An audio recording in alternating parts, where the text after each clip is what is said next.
Saya Najwa.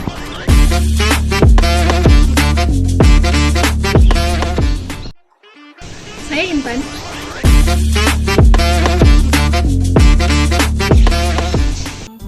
Assalamualaikum warahmatullahi wabarakatuh. Halo guys. Perkenalkan, kami dari kelompok 8 dengan judul Otomatisasi Kantor dari kelas Manajemen Reguler H.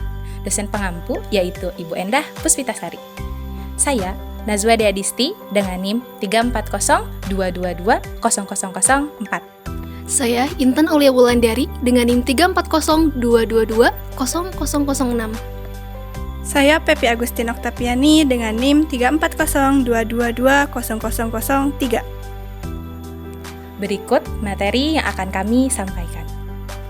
Pengertian otomatisasi kantor menurut O'Brien 1996 mendefinisikan otomatisasi kantor sebagai sistem informasi berbasis telekomunikasi yang mengumpulkan, memproses, menyimpan, dan mendistribusikan pesan-pesan, dokumen-dokumen, dan komunikasi elektronik lainnya, di antaranya individual, grup-grup kerja, dan organisasi.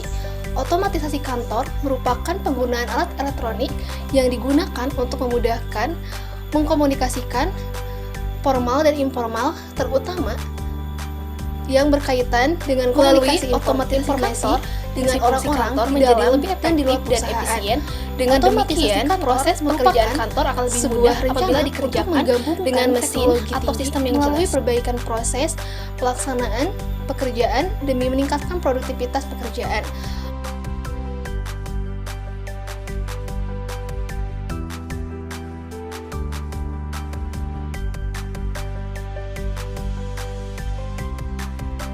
Tujuan otomatisasi kantor. Yang pertama, yaitu pendapatan yang lebih tinggi versus penghindaran biaya. Komputer tidak menggantikan pekerjaan saat ini, tetapi komputer menunda 16 penambahan pegawai yang diperlukan untuk menangani beban kerja yang bertambah. 2. Ada pemecahan masalah kelompok. Cara otomatisasi kantor berkontribusi pada komunikasi ke dan dari manajer, membuatnya sangat cocok diterapkan untuk memecahkan masalah kelompok. 3. Pelengkap bukan pengganti. Sebagai suatu cara komunikasi bisnis, otomatisasi kantor bukan tanpa keterbatasan. Otomatisasi kantor tidak akan menggantikan semua komunikasi interpersonal tradisional atau percakapan tatap muka, percakapan telepon, pesan tertulis pada memo, dan sejenisnya. Otomatisasi kantor harus bertujuan melengkapi komunikasi tradisional. 4. Penggabungan dan penerapan teknologi. Menggunakan alat dan sistem digital untuk mendukung pekerjaan agar lebih cepat, akurat, dan efisien. 5. Memperbarui proses pelaksanaan pekerjaan di kantor. Menyesuaikan cara kerja dengan metode yang lebih modern dan efisien, seperti digitalisasi dan penyederhanaan alur kerja. 6. Meningkatkan produktivitas dan efektivitas pekerjaan. Meningkatkan hasil dan kualitas kerja dengan pemanfaatan waktu, tenaga, dan sumber daya secara optimal. Agar suatu sistem atau aplikasi dapat berjalan dan dapat dinilai apakah sistem itu bagus atau tidak, maka di sini kita diperlukan yang namanya pemakai. Ia yang akan menilai, merancang, dan mengembangkan sehingga suatu sistem dapat berjalan. Apakah Anda penasaran siapa sebenarnya yang memakai otomatisasi kantor yang ada dalam suatu sistem informasi? Berikut yang menggunakan otomatisasi kantor. Pertama, manajer. Ia adalah orang yang bertanggung jawab mengelola sumber daya perusahaan, terutama sumber daya manusia. 2. Profesional. Orang yang tidak mengelola orang lain tetapi menyumbang keahlian khusus yang membedakan mereka dari sekretaris dan pegawai administratif. Contohnya pembeli, wiraniaga, dan lain-lain. 3. Sekretaris. Biasanya ditugaskan pada pekerja terdidik tertentu untuk melaksanakan berbagai tugas, seperti menangani korespondensi, menjawab telepon, dan mengatur jadwal pertemuan. 4. Pegawai administratif biasanya bertugas melaksanakan tugas-tugas untuk sekretaris, seperti mengoperasikan mesin fotokopi, menyusun dokumen, menyimpan dokumen, dan mengirimkan surat. Berikut adalah model otomatisasi kantor. Penjelasannya yang pertama, karena otomatisasi kantor tidak memiliki pengelolaan data, penggunaan database dibatasi pada isi informasi. Informasi dikumpulkan dari sistem fisik perusahaan atau SIA pengumpulan datanya. Informasi juga disediakan oleh lingkungan.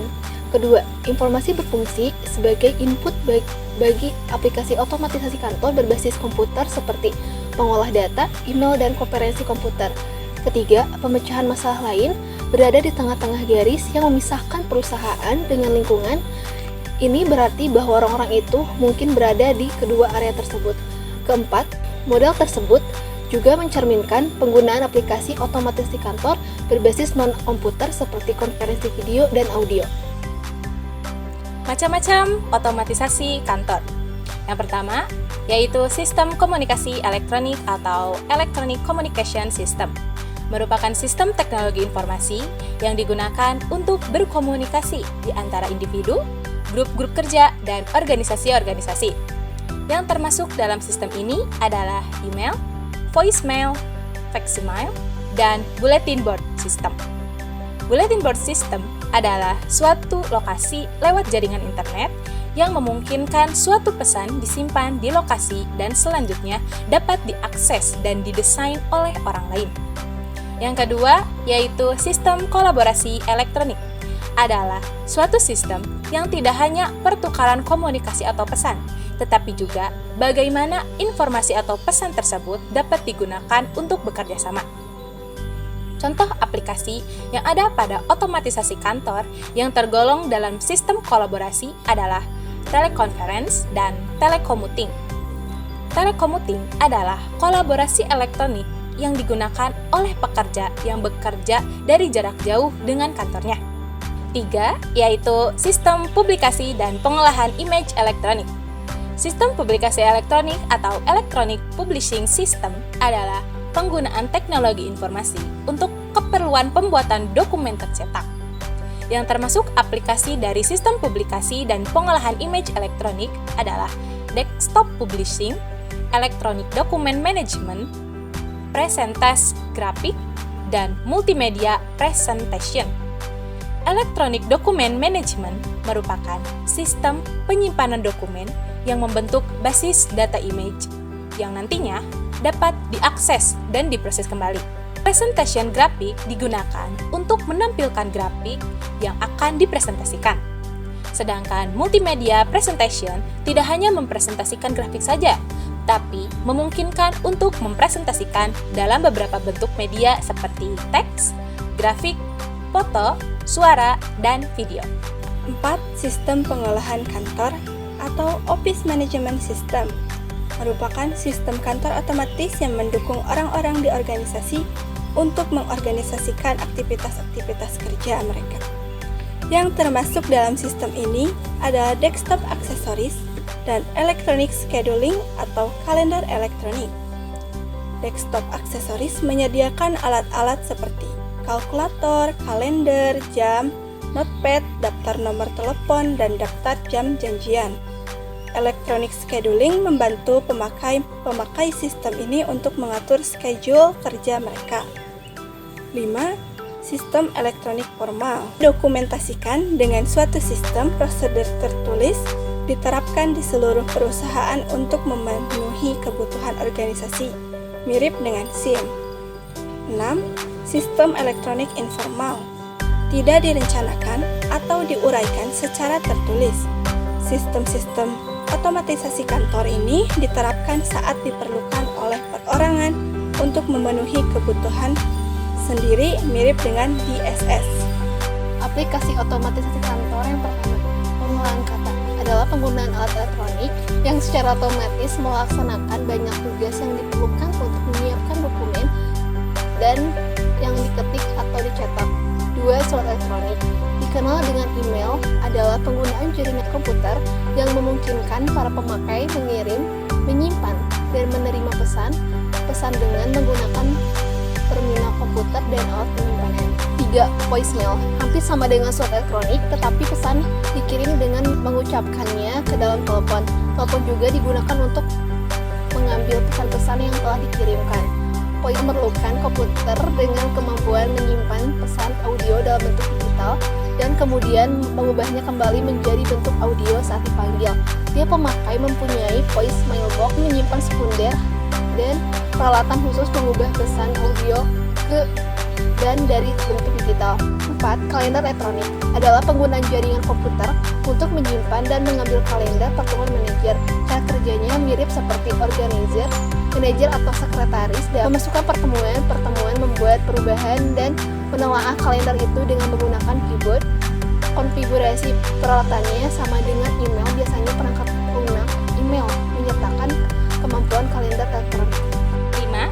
Konferensi audio adalah penggunaan peralatan komunikasi suara untuk membuat suatu hubungan audio di antara orang-orang yang tersebar secara geografis dengan tujuan melaksanakan konferensi. Telepon konferensi merupakan bentuk pertama konferensi audio dan masih digunakan. Konferensi audio tidak memerlukan komputer, hanya melibatkan fasilitas komunikasi audio dua arah. Keuntungan konferensi audio yaitu biaya peralatan yang diperlukan untuk konferensi berada dalam jangkauan semua perusahaan. 6. Konferensi video adalah penggunaan peralatan televisi untuk menghubungkan para peserta konferensi yang tersebar secara geografis. Peralatan tersebut menyediakan hubungan audio dan video.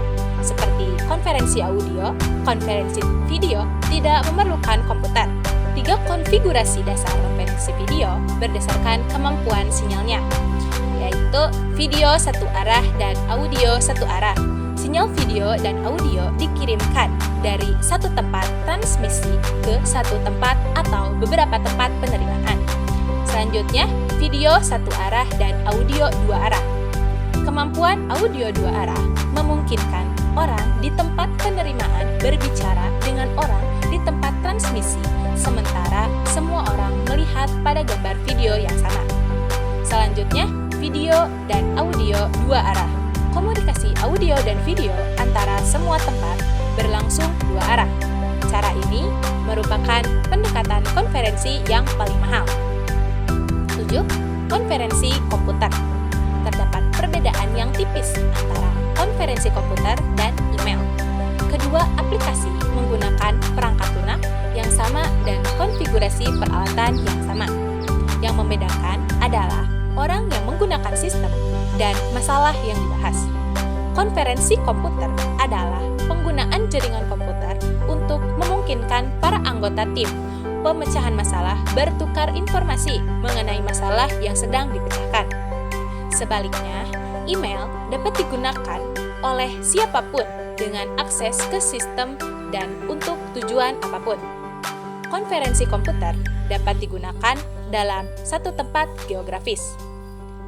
Teleconferencing mencakup 3 bentuk konferensi elektronik, yaitu audio, video, dan komputer. 8. Transmisi fax-mail. Fax, singkatan dari fax-mail transmission, adalah penggunaan peralatan khusus yang dapat membaca citra dokumen pada satu ujung saluran komunikasi dan membuat salinannya di ujung yang lain. Saluran komunikasinya sangat sering berbentuk saluran telepon biasa. Fax berkontribusi pada pemecahan masalah dengan membagikan dokumen kepada anggota tim yang lain secara cepat dan mudah tanpa dibatasi oleh letak geografis mereka. Semua yang difotokopi dapat ditransmisikan melalui fax. 9. Video teks. Penggunaan komputer untuk menampilkan pada layar CRT materi narasi dan grafik yang tersimpan. Untuk menyediakan informasi dalam bentuk video teks, terdapat 3 sumber utama bahannya, yaitu 1. Menciptakan file video teks pada komputernya sendiri. 2. Berlangganan jasa video teks yang memungkinkan pemakai untuk mengakses file video teks yang disediakan oleh jasa tersebut. 3. Memperoleh akses ke file video teks dari perusahaan lain. Pencitraan atau imaging merupakan penggunaan pengenal karakter secara optik. Optik optical character recognition. Untuk catatan-catatan kertas atau mikrofilm menjadi format digital untuk disimpan di dalam alat penyimpanan sekunder. Kemudian, citra tersebut dapat diambil untuk ditampilkan atau dicetak. 10.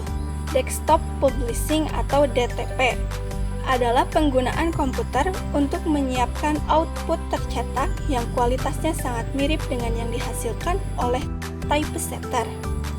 Sistem DTP berbentuk suatu konfigurasi komputer mikro yang mencakup layar CRT, resolusi tinggi dan printer laser, dan dikendalikan oleh perangkat lunak DTP. Layar resolusi tinggi memungkinkan operator menampilkan citra dalam bentuk WYSIWYG atau what you see is what you get. Tampilan layar sama persis dengan salinan kertas yang dihasilkan oleh printer laser. Faktor-faktor yang mempengaruhi pilihan aplikasi otomatisasi kantor. Yang pertama, jenis organisasi, yaitu seorang manajer di perusahaan dengan satu lokasi tidak akan mempertimbangkan konferensi audio dan video. Kedua, pilihan pribadi, manajer yang memilih komunikasi tatap muka, tertarik pada konferensi video dan memanfaatkan kalender elektronik. 3. Daya otomatisasi kantor yang tersedia. Kedua, manajer dibatasi oleh sumber daya otomatisasi kantor yang tersedia dalam perusahaan.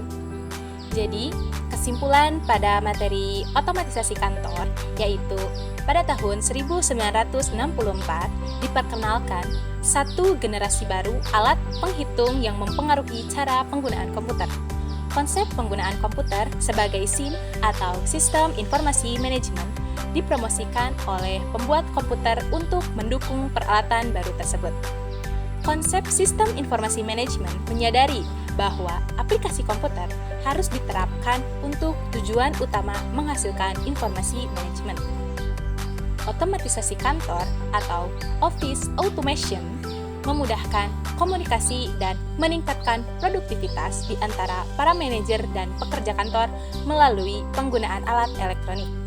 Otomatisasi kantor telah berkembang meliputi beragam aplikasi seperti konferensi jarak jauh, voicemail, email, electronic calendaring, fax-email transmission.